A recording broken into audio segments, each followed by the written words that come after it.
Bonjour Philippe Vardon, nous sommes ici aux universités d'été de Reconquête. Vous avez fait une intervention pour parler de votre parcours politique. Comment voyez-vous ces universités d'été déjà pour commencer ? D'abord, je considère vraiment que ces universités d'été de Génération Z et de Reconquête ensuite sont vraiment un succès. D'abord par le nombre, il y a plus de 300 jeunes qui sont présents pour le moment, je crois que ça va encore augmenter au long du week-end. Et puis des milliers de personnes sont attendues dimanche pour la journée de clôture, mais aussi par l'ouverture sur les intervenants, puisqu'il y a aussi des journalistes, des historiens. Jean Sévilla est intervenu à ma suite, des philosophes qui seront présents. Donc voilà, la diversité des thèmes, la diversité des intervenants. Honnêtement, je pense que c'est tout à fait inédit à droite. Je suis intervenu moi devant les jeunes militants de Génération Z pour à travers d'une question qui était qu'est-ce qu'un militant.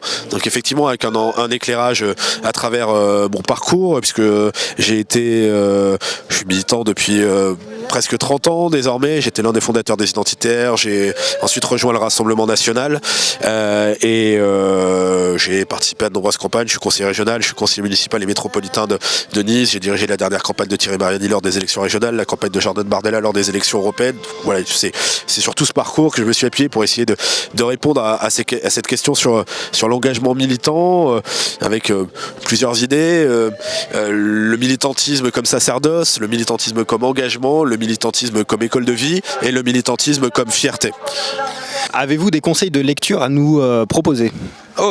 Vaste question, beaucoup. Je dirais que le conseil principal c'est de lire d'abord. Je dirais quoi que ce soit, de s'intéresser, d'avoir des lectures diversifiées. J'ai lu cet été, je dois le dire avec un petit peu de retard, La ruée vers l'Europe, ouvrage de Stephen Smith sur la démographie africaine et ses conséquences déjà présentes, mais surtout à venir, puisqu'on est face à une explosion de la démographie africaine pour notre continent et sous-jacent toute la question de la défense de nos frontières, etc. Donc ça, c'est vraiment une lecture que je conseille, mais de manière générale, lire les classiques, lire les auteurs antiques, lire l'histoire pour s'en inspirer. J'ai eu l'occasion de relire aussi cet été un ouvrage de Steven Pressfield, Les murailles de feu, qui est en fait le récit de la vie des Spartiates, la vie à Sparte et évidemment de la bataille des Thermopyles vue par un Spartiate. Donc voilà, c'est parmi les lectures de l'été et je pense que vos spectateurs y trouveront sans doute un intérêt. Et si vous aviez un livre d'Éric Zemmour à recommander, quel serait-il ?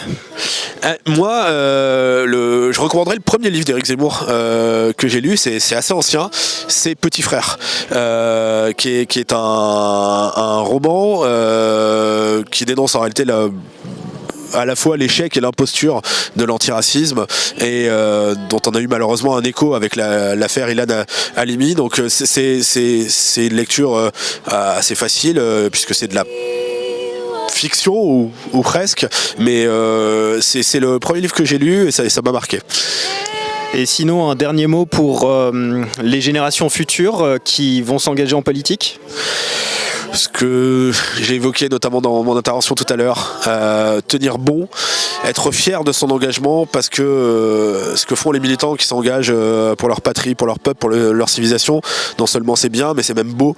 Il faut être fier de cet engagement, de laisser personne le salir et tenir bon parce que si on tient bon, si on reste fidèle à ces engagements, à l'esprit, à l'âme de ces engagements de jeunesse, si on tient bon, si on persiste, si on est constant, alors la reconquête sera au bout du chemin. Eh bien, je vous remercie Philippe Vardon. Merci beaucoup à vous.